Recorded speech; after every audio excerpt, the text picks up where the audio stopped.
I want to talk about section 3 of my book, Training That Clicks, Virtual Design Playbook. Section 3 is all about technology, which of course is an important part of designing and delivering virtual training, Zoom style, MS Teams style training. So the first chapter is just the introduction, but in this introduction, I have a big fat disclaimer. And the disclaimer is something like, this was a hard section to write, which it was, because I find that technology is always changing. Even when I started the program that underpins or on which this book is based, I started offering that in July 2020. And as I was facilitating it, technology would keep changing, like even monthly or weekly, it felt like at times. And so I struggle with the benefit of doing screenshots or providing really specific information about technology.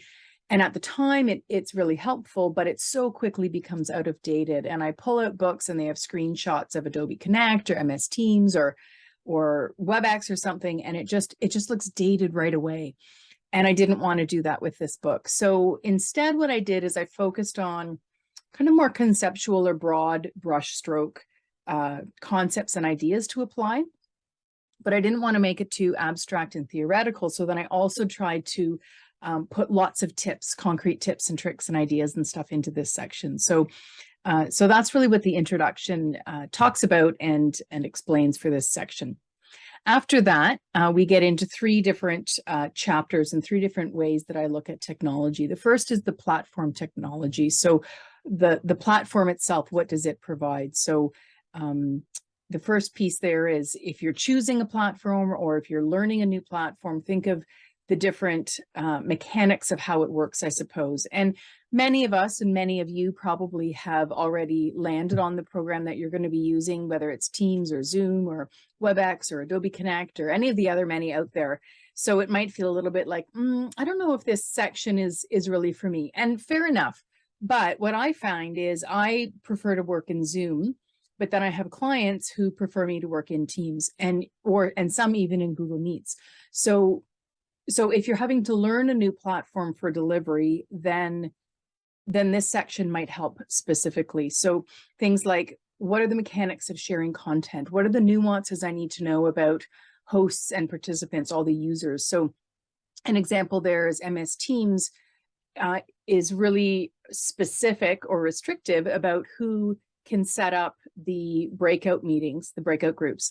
And so only one person can do that. So if you're working with a producer, the producer needs to be the one to set up the meeting so they can control the breakouts. Little nuances like that. What do you need to know about plugins and security and just the general ease of use? How easy is it to use for you and for the participants?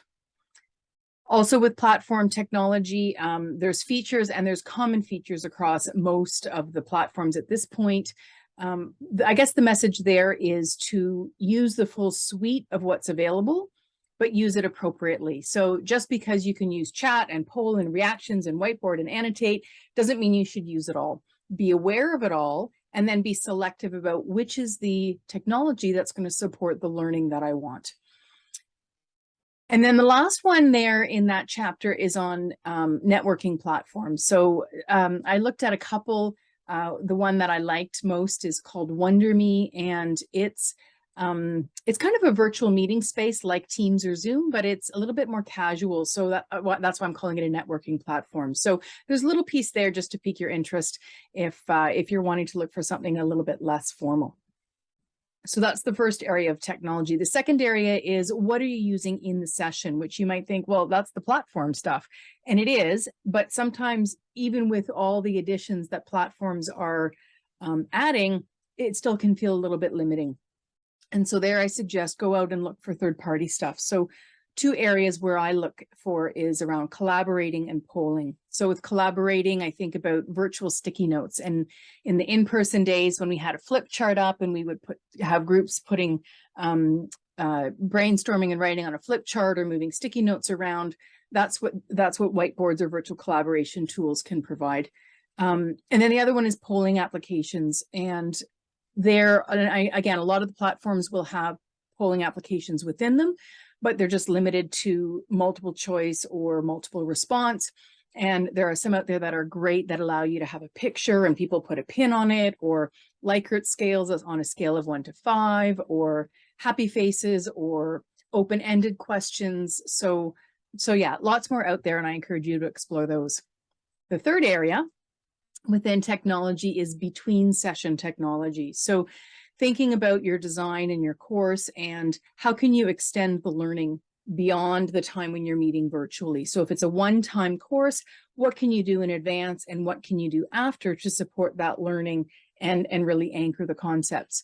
If you have multiple sessions in your program, what can you do between those sessions, again, to reinforce the learning? And the technology there maybe isn't different than what you've used. Maybe it's still that same third-party collaboration tool, but thinking about it differently and realizing, oh, I can use it in the session, but I can also use it after the session asynchronously as well. So a couple of ideas there. The last chapter in this section is about producers and the role of the producer. And I use an analogy, which I've shared in video posts and things a few times before, but I use the analogy of a hop-on, hop-off bus tour, like a double-decker tour bus that you would see in London, England, maybe. So I use that analogy, and then I also talk about the different types of producers. So you can have someone who's a host, someone who's a technical producer, or even somebody who's a co-facilitator with you. So that chapter dives into the difference and when you might want to consider which. So I hope that piques your interest, and I hope that you find this section of the book interesting and helpful, and hopefully it doesn't get dated too quickly with the way I've approached it.